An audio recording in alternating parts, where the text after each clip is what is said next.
Kamusta po sa lahat? Napapanood niyo po ngayon ang News Listener by Angelo.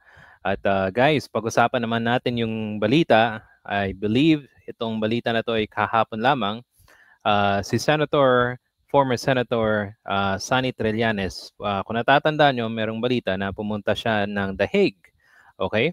At merong usap-usapan na itong si Bongo at saka si Bato de la Rosa ay mapapaaga ang kanilang arrest warrants. Okay? Excited na ba kayo? Okay, very exciting to kasi ito ay para sa mga taong na-involved sa war on drugs, di ba? At yung mga biktima para makuha na nila yung kanilang hustisya. Okay? So galing mismo kay Senator Trillanes, makinig tayo dito sa StoryCon ng 1PH. Okay, guys? So let's play this. Dun sa kaso mismo, kasi merong balita dito na merong portion daw dun sa na redacted, na andun daw yung names nung nila Senator Bato and si former Justice Secretary Vitaliano Aguirre.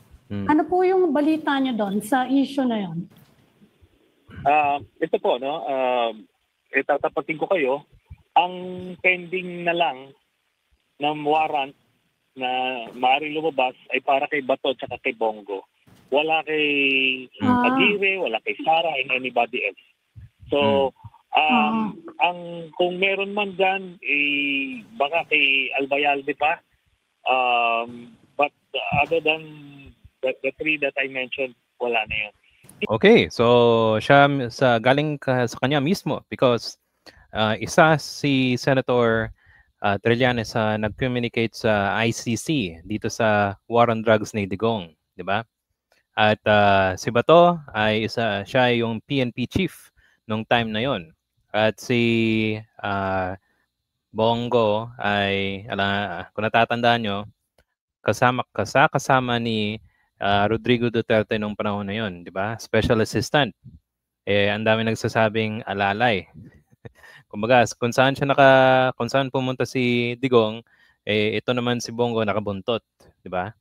Okay, now so again, by the way, bakit si Bongo at si Bato de la Rosa yung may mga arrest warrants, okay? So papakita ko sa inyo information galing to sa AI, okay?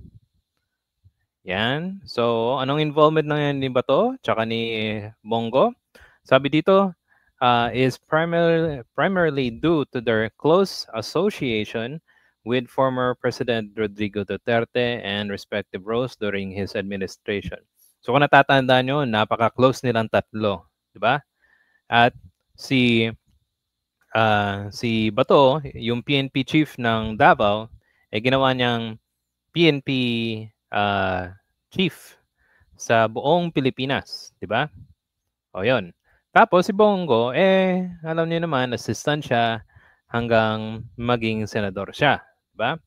Now, let's break down. Sabi dito, si Bato, yung chief implementor, okay, ng drug war. Now, sabi dito, chief of PNP of National Police from July 2016 hanggang April 2018. Coinciding with the start of the anti-drug campaign, in this position, he was the main implementer of war of drugs, including operations like Oplang Tokhang, okay, meaning yun ang kakatok sa pintuan, yung police kakatok sa mga drug suspects at saka sa pushers, okay? So si Bato, yung nag-initiate nun. Defense of the campaign. He has been a vocal defender of the anti-drug campaign, calling it a success. Well, I wouldn't say success kasi, well, bago matapos ang kanyang termino ni Digong, ang dami pa rin nagda-drugs at dami pa rin news about may nakukuwang mga drugs, di ba? Ang daming balita noon, natatandaan ko. Okay? Tapos, current status. As a senator, he has chaired the Senate Committee of Public Order and continues to defend the campaign. Pero, wala siyang hindi niya malang, kumbaga, kung merong mga nabiktima, wala siyang ginawa, di ba? As a senator, dapat equally you defend the Constitution tsaka yung tao mismo, yung mga citizen, di ba? Pero siya, abay, dinepensahan niya pa. Siyempre, amo niya yun di ba? Amo niya si Digong. Okay.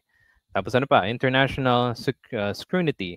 His role as PNP chief during the peak of drug-related killings has placed him among the officials to be investigated by ICC. So nag-initiate na yung ICC sa pag grabe na yung yung patayan noong panahon na yon, di ba?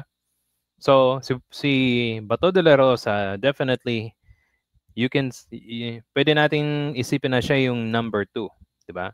Si Digong yung main character, tapos siya yung yung pangalawa, di ba? O yun.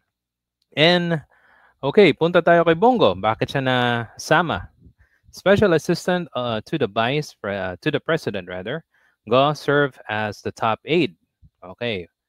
Ang sabi ng iba, ano yung ang tawag ng term? Alalay. Pinakamataas na alalay ng Pangulo. The special assistant to the president from 2016 until 2018. In this capacity, he was a key figure in the former president's inner circle. Allegations of a reward system. Recently, he has been implicated in an allegation by retired police officials concerning supposed reward system. Kung natatandaan nyo, kung nanood kayo ng hearings doon sa Quadcom or Tricom ata yun, matagal na, di ba? Last year, kung saan may mga former police officials at especially si Garma ay sinabi na siya ang nagdisenyo ng reward system, diba? Kung magkano yung ibibigay sa police doon sa mga drug, kung ilan ang namatay, na drug users, pushers, tapos yung drug lord, diba? So yun, sinabi yun ng mismo ni Garma sa hearing, okay? At yung mismong mga officials ng PNP nung time na yon ay sinabi talaga nila na meron talagang ganito, di ba? Okay, ano pa? Siyempre, dinanay niya. Goa has been vehemently denied any indirect involvement in police operational requirements for war on drugs, has denied the existence of reward system. Pero merong isang natatandaan ko, merong isang video na sinabi niya yung I think may sinabi siya about yung ano nga yun, yung merong bonus yung kung anong magagawa ng mga police, di ba? Natatandaan ko merong ganun hindi ko lang mahanap. Anyway, punta tayo sa baba. Defense of Duterte has consistently defended the overall anti-drug campaign of the Duterte administration, emphasizing the public mandate, asserting the former president never concurred unlawful killings. Ang matindi, nung nagsasabi siya ng kill, systematically, may mga abogado nagsasabi na when he was speaking in front of a lot of people, ang dami daw patayan noong panahon na yon. So that's why yung ICC kinuha si Rodrigo Duterte sa sistematikong pagpatay sa mga biktima ng drug war, di ba? So damay itong dalawa, mga senador pa naman sila, di ba? So earlier, I think Senator Sonny Trillanes will tell us more. Punta tayo, balik tayo ulit. Ito, pakinggan natin. Hindi naman kasi ibig sabihin na nandoon sa mga documents ay automatic na. Iba yung threshold nila ng... by the way, kung natatandaan nyo si Guevara at si Sara, natatandaan ko, si Sara daw after maging presidente nitong tatay niya, kinontinue niya daw yung drug war doon sa kanilang lugar sa Davao City. At ganun pa rin, kumbaga, hindi siya nag-stop. Ayon kay Las Cañas, ang kanyang pag-implement ng drug war at pagpatay ng mga biktima doon nangyari pa rin. Kaya yung pangalan ni Sara Duterte nandun pa rin. Di ba? Okay, so let's listen more. Ebidensya dito. Para nga siguradong walang mape-persecute, kailangan yung threshold ng evidence nila is certainty of conviction. Patas. Yun ang standard. O kaya ito. Pero itong sa kay Bongo at Bato,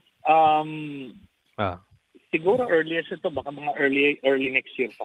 Oh, di ba? Yung maganda